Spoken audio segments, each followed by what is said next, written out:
Welcome to ETF Edge, your go-to place for everything exchange-traded funds. I'm your host, Bob Pisani, joined today by Todd Rosenbluth of CFRA, ETF consultant Chris Hempstead here as well, former head of ETF sales at Deutsche Bank. Let's kick it off with a key question. Is there an ETF boom coming?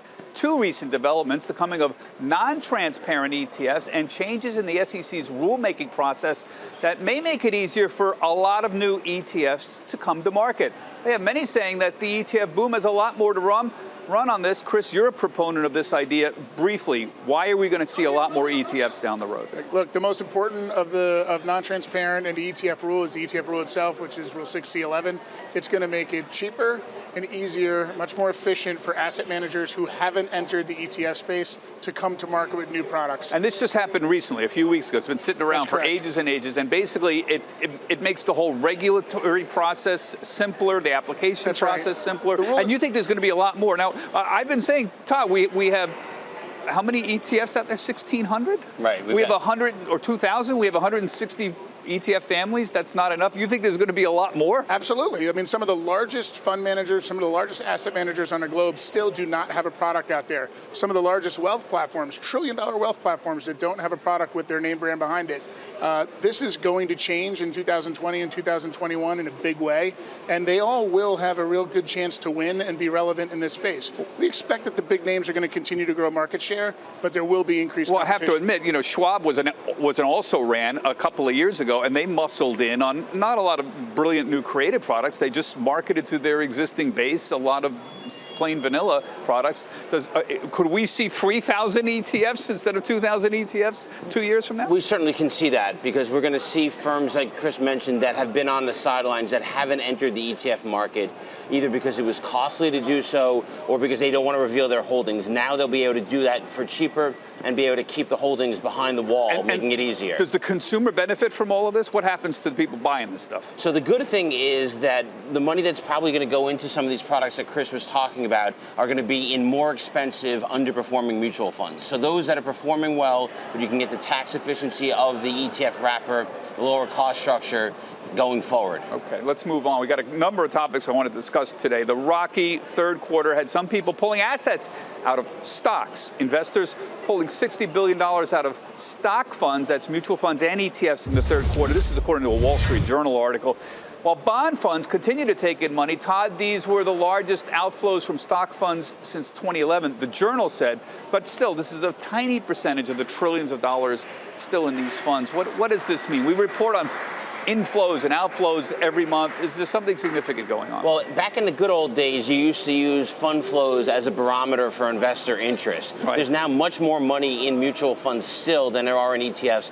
But the three S&P 500-based products, IVV, VOO, and SPY, from the three largest firms, took in $15 billion of net new money during the third quarter. In the third quarter, just there alone. So there is still interest in equities. They're just going for the cheaper, lower-cost products, and there's more money in mutual funds to bleed. And is this because money's coming out of actively managed mutual funds? I mean, where's the money coming out of? So the money's coming out of actively managed mutual funds that tend to charge a higher premium.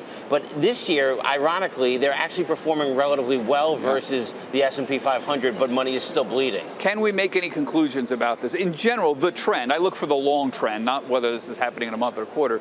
We've seen money continuing to go into bond funds, and I'm talking about bond ETFs and mutual funds, and some modest amount of money coming out of stock mutual funds and flat to slightly up on stock ETFs. Is there a long-term trend here that you can identify? I wouldn't say it's a long-term trend. I think what you're seeing is a reaction to the global China trade war escalation. All of those headlines tend to move the markets rather aggressively on a, it's going to work, it's not going to work type of mentality. But that uncertainty has pulled money from a certain kind of allocation into equities and moved it to bonds. And I think that's part of what you're seeing, Bob. But long-term, absolutely not. I think long-term, you're going to continue to see money going into equity funds, both mutual funds and ETFs. Passive is still going to probably pull in more money than active, and that will be the long-term trend. And remember, as we always say, $19 trillion in mutual funds, and what, $3 trillion in ETFs? Yeah, $4 trillion. Well, it's got a long way to go to close that particular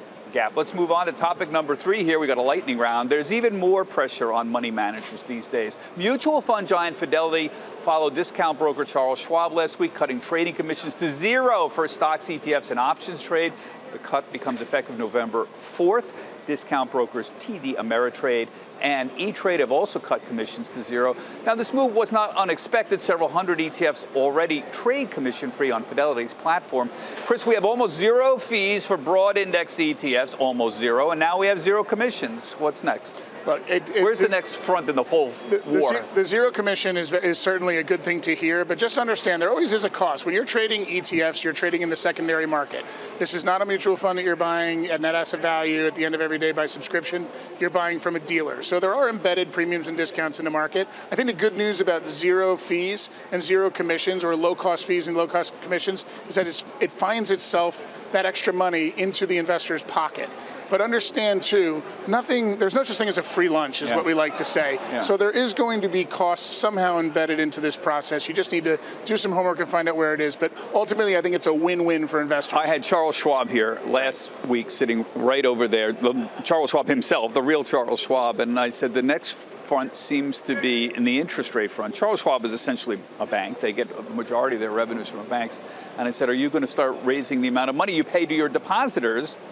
And he sort of implied, well, this battle continues. Is that the next front in this war? We are seeing that. So we're seeing the different brokerage platforms market whichever their strength happens to be, whether it was the broader commission-free list historically, the money markets is there. What I think is also a good thing is that as we go from 0 commissions on everything, the larger, more liquid products that tended to not be on that commission-free list, the SPY products, the triple Qs, those were not available. Now you're going to see investors, retail investors, be able to use that more than they did beforehand. And it's no coincidence. Schwab's at a 3-year low last week. And a lot of the money managers, Franklin, this is reflective of the pressure they're under to keep cutting commissions, keep cutting. Yeah, again, they took a little bit of a hit on the headline, and that's just that's a way of the street saying, hey, look, that money's going to fall back into investors' pockets. It's going to come off the bottom line of the banks, but there will be other revenues that present themselves later. Fourth topic, we've got to touch on this. We did it last week. The SEC's turned down the Bitcoin ETF again. How many times? I lost track. The regulatory body disapproving yet another application. This one from Bitwise Asset Management. We had Matt Hogan on last week saying the proposal did not meet standards that would prevent fraud and manipulation. That's a theme the SEC has reiterated several times in the last 2 years. Can anybody get around it with cryptocurrencies at all? Hogan was on saying, well, making a statement, don't worry, we'll find some way. It's custody, and it's about these exchanges that are overseas. They're subject to fraud and manipulation, the SEC, and nobody's gotten around these concerns yet. Right, it's not the wrapper, it's not the ETF product that's the concern, it's the underlying asset that the SEC is worried about from a fraud standpoint, and they don't want to pull off that Band-Aid too quickly. So I don't think we're going to see a Bitcoin ETF anytime soon because of it. It's hard for an asset manager like Bitwise and others to be able to disprove a negative. And yet they keep doing this. They keep going at it. I think they've made progress in custody. I don't know how they're going to get around this idea that these exchanges overseas can be easily manipulated. How do you get around that objection? Well, I mean, you safe practices, and I certainly think people that are active in the crypto space, Bitcoin in particular, the big share of the market there, they've been able. If you can custody the Bitcoin, there are successful funds. Grayscale has a Bitcoin fund out there that is very successful. It has not been compromised, and that is proven. Use that as your proof of evidence with the commission to say this can work if the asset is held in a safe place. I think this is going to happen, but it's still a while. I'm with Todd's camp on this.